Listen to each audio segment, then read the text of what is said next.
So, this is the year of losing. Doesn't that just feel true? It feels so true to me. We are in losing mode currently. I'm definitely feeling it. There is no winning this year.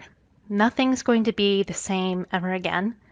And now we're faced with dealing with the world being nothing more than just a hot mess. Wouldn't you agree? I mean, it feels like every day there's another reason to be upset or cry or be frustrated. I know that yesterday I was feeling this way. I was going to do this Facebook Live, got interrupted so many times that I could not finish my work in order to be prepared for you guys. And that was a direct result of doing remote learning right now with my family. It's not easy.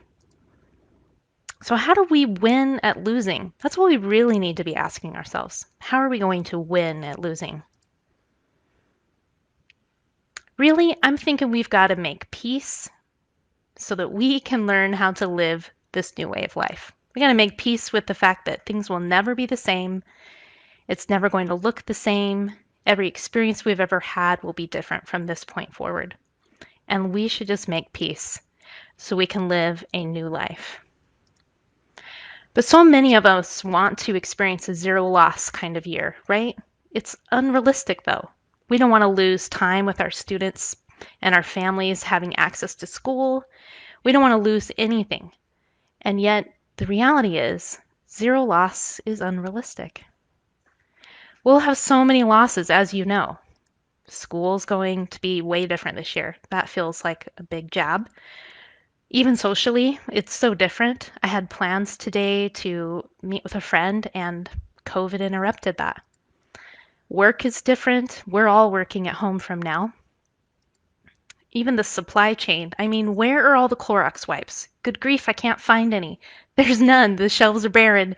There are never going to be Clorox wipes, is how it feels. And it's frustrating. But there's a weak supply chain right now, and COVID has messed that up for all of us. Some of us are struggling with health issues due to COVID, right? And sadly, many of us are losing loved ones, and it's frustrating. And while it's sad, and while I don't have solutions for all of these huge losses we're facing, I do have some ideas on how we can make this 2020 school experience better. So, how do we win at doing school this year? I'm going to share with you today 5 ways to win at school during a pandemic. So, the first thing we're going to talk about is how do we keep it real? How do we manage these expectations? Because the truth is, there's no manual. There's no manual to learn how to do life during a pandemic. All there room is all there is room for us to have empathy for each other because we're all in a tough spot. This is the first time that all of us have been dealing with this. So we need to learn to manage our expectations and do our best to help our family and those around us who could use a hand up. So remember, there is no manual, just room for empathy for yourself. The second thing we can do is create a schedule because really a schedule is going to save your bacon at this time. Otherwise, the days and the weeks, they just all mesh together and we're not really sure what's going on. I know I can relate to that. Just this last week, we weren't sure, when we woke up on Sunday if it was really Sunday. It all meshes together, right? And a schedule could save your bacon. A schedule helped us during the first shutdown, and I used it to help us do activities that were screen free, but it did cause quite a bit of complaining, am I right? Make sure you make your schedule a family event. Include everyone so that they feel like their voice is being heard. And ask the kids how they'd like their day to go with some parameters in place, like you have to get your schoolwork done, there has to be some screen-free time, there has to be some exercise of some sort. But I even know a family that managed to squeeze in a dance break into their schedule. I think that's pretty amazing, and I would love to have some more footloose in my life and just dance like no one's watching because really it's just my kids. And above else, keep your schedule simple. If you've got a kiddo that gets overwhelmed quickly, only show half of the day's schedule at a time. The other thing we can do is calendar it out. Calendar out the work so that you can see how much needs to get done each day. This is an example from my son's school. We're doing online school this year, and his teacher Oh, bless her heart. I'm so grateful for her. She shows the kids in a calendar what lessons they need to get done every day. Otherwise, it looks like a really long to-do list, and this has saved our bacon so many times. Not all of his teachers have done this, though, and I'm considering advocating for a similar calendar for each class.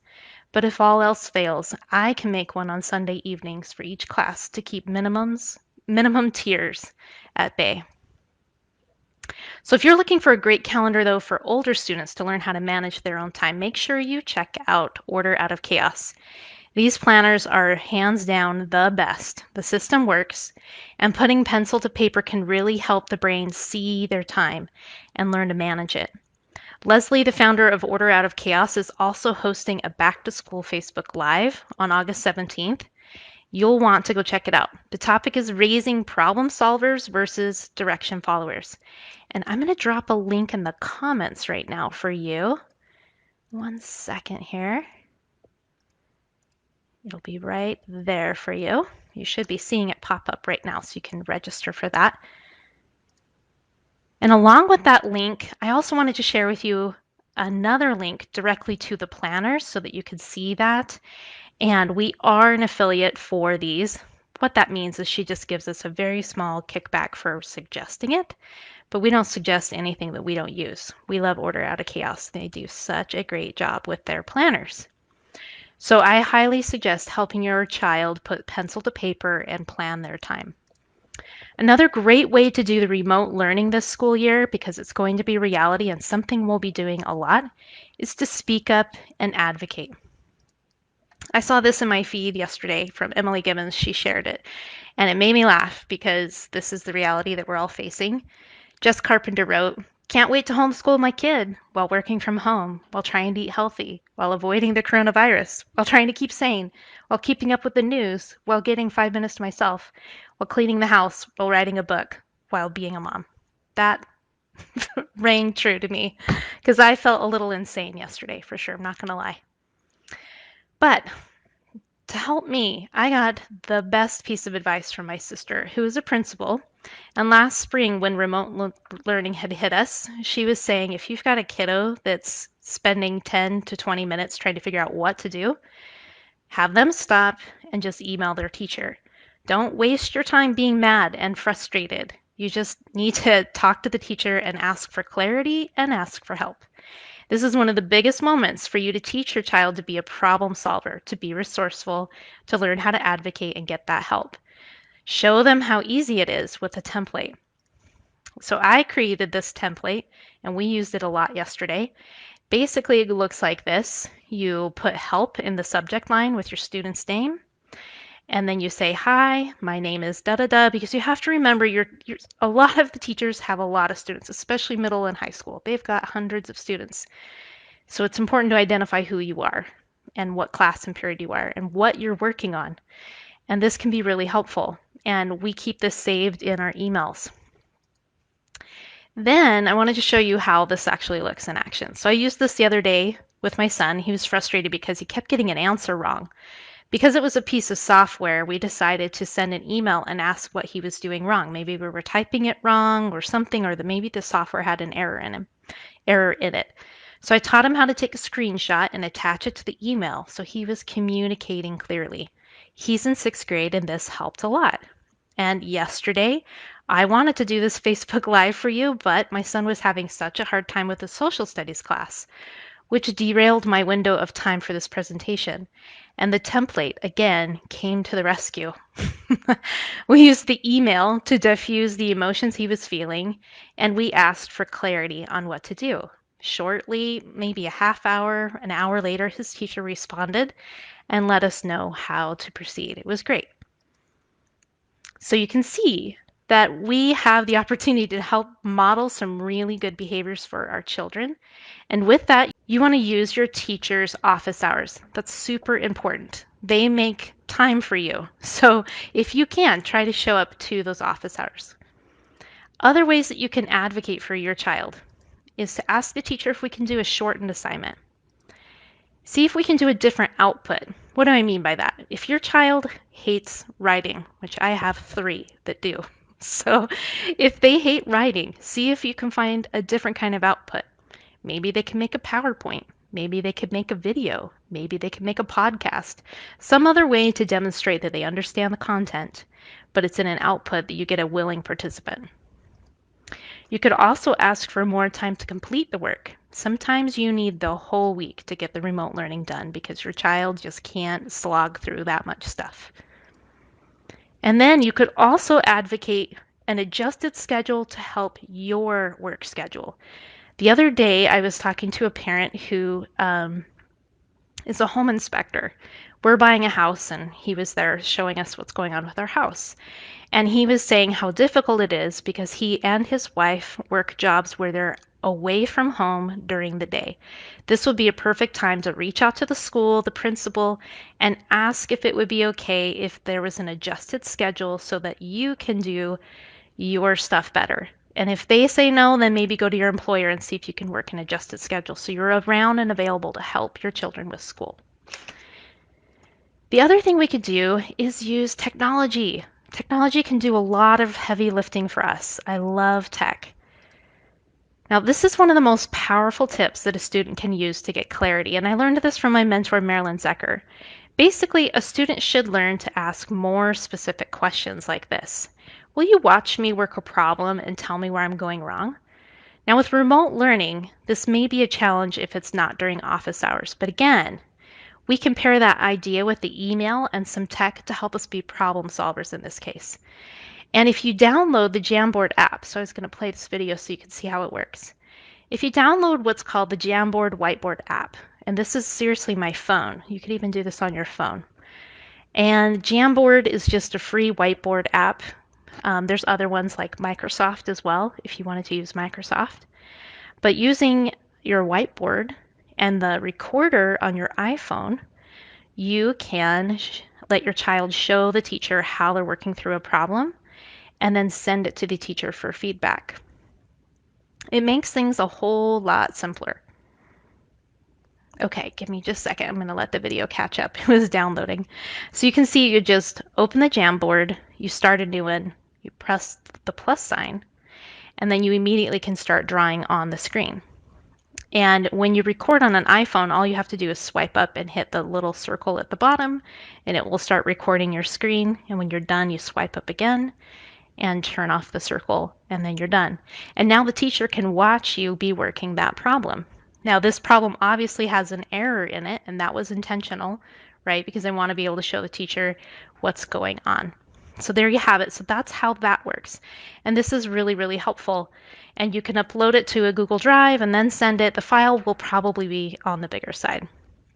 If you don't want to do it on your phone, another way you could do it is use Jamboard again and use what's called Loom. Loom is one of the easiest Chrome plugins for the browser, and it allows you to quickly record videos and share links with teachers. It will also notify you if someone has watched your video, which is super handy because then you know like how long it's taking the teacher to watch it. And it's super easy. Just, I love this little tip. And this is something that your child should learn how to do. Advocate for themselves and use technology to help them do it. So I'm going to put in the comments for you a link to how do you record on your iPhone. And then I'm also going to put a link to Jamboard and to Loom for you, because those are super helpful things to have. Okay, great. So with that, let's keep moving forward. Technology can be a huge, huge help in this case. Another issue we had this week with remote learning was that a video that we were required to watch for social studies. The school was using a video player that didn't allow you to slow down or speed up the video. And my son has dyslexia and possibly an auditory issue too.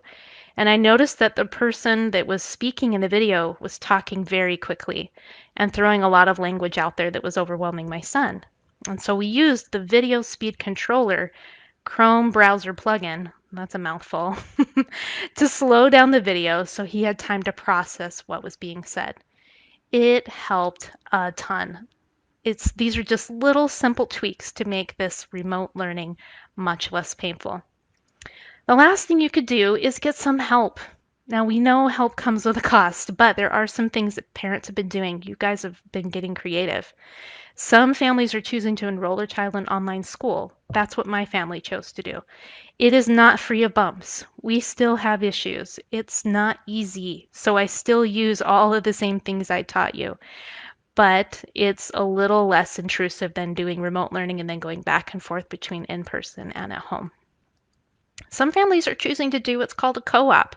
They're banding together and they hire teachers. This co-ops have been around for a long time. Homeschoolers are infamous for co-ops. And then another term came up called pods. There's this is like a homeschool thing too, where small groups of children get together, probably 4 to 10, and a parent or a teacher guides them through the lessons. And then another popular option that I'm seeing come up is homeschool charter schools. This is where you get to use funds from the charter school to purchase curriculum that you want, but you are the lead teacher. They do offer some in-person activities when you're in a homeschool charter. So there's some interesting ideas there for you.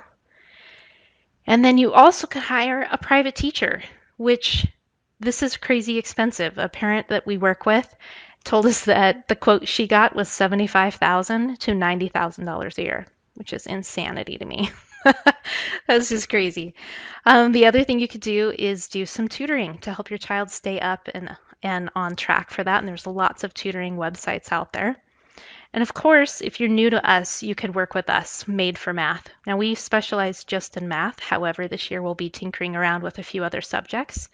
But everything's taught all online using Zoom, and we use hands-on instruction. Now, that sounds like an oxymoron, like that doesn't work, but it does. What we do is we mail all the materials to your child, and we have a document camera and we work together with our hands during a Zoom meeting. And that helps the student make the connections that they need to. It's highly engaging and it's super, super fun. Our students always have such a great time. Some of the options that we have this year are solo lessons, and we don't have any openings until about September, middle of September.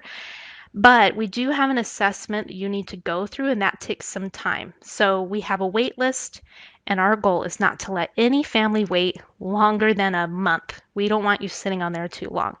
So you would want to go over there, do the assessment, get on our wait list, and then we'll pair you with an instructor. And everyone is highly trained. We go through hours and hours of training with our people, and they are excellent, excellent teachers. We also have a homeschool option. Now, when I say homeschool, a lot of people are like, well, I'm not homeschooling.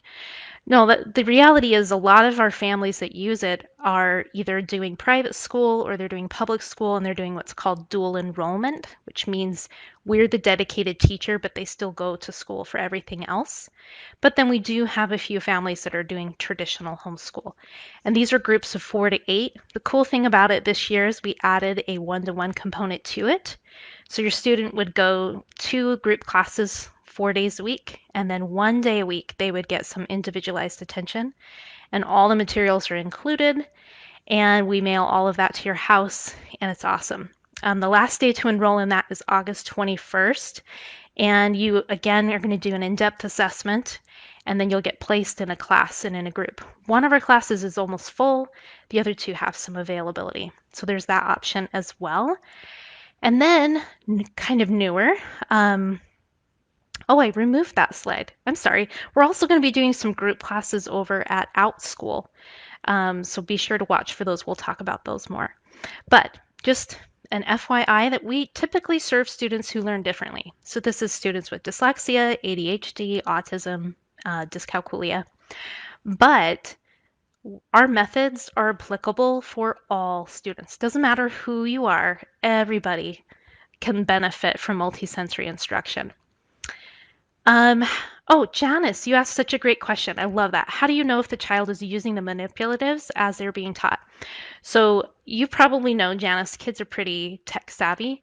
So what we've observed is that students totally understand how to maneuver their laptop or their camera to show the teacher what they're doing with their hands. And so the teacher has shared on their screen a big view of their hands, but the teacher can also see what your student's doing with their hands. So we make it super interactive. Some of the materials you'd receive would be like a a whiteboard with magnets on it, a dry erase marker, but then you get a big box of craft sticks, which we use to teach place value. You get some clay, and we use that for fractions. There's so many different things that we use. And students can put things on the whiteboard and show it to the camera, but they also understand how to manipulate their camera to show them. And if they don't quite understand, our teachers are really well trained. They understand how to show them how to use that camera so that they can see what's happening with the students' materials. Love that question. That was great. You should also know we're only serving grades 3 through 12. Now, it's not that we're not willing to do like a first grader. It takes a very special first grader, or like the parent needs to be readily available if something's going on, because sometimes we have tech issues. The method that we use is appropriate for kindergarten and first grade, but what's maybe not is that longer extended time being on Zoom, and sometimes that's a little harder for our younger kiddos. So if you do have a kindergarten or first grade, just reach out to us. We have specific teachers that understand how to work with those kiddos. And if you're willing and able to be close to them during the computer during that, just reach out and we can figure something out. But in general, we work with grades 3 through 12. So if you're looking for help, what you need to do is come over to madeformath.com. At the very top, you're going to see a button that says Find a Specialist. When you click that button, it's going to give you two options. Do you want some individual help or do you want group help? And depending on what one you click, it'll take you to the correct page and you can go and view a demo and see what our lessons are like, what the method looks like. I didn't want to keep you too long today, otherwise I would show you, but you can head over to the demo and watch a full-length demo and see everything that we do, including live footage, not live, footage from actual lessons, and learn more about our method and how we can help you this year. So I will hang out here. I'm going to end this presentation, but I'll hang out in the comments and answer any other questions that you have. And I'm so glad that you joined me today. Thank you so much, and we hope to see you soon.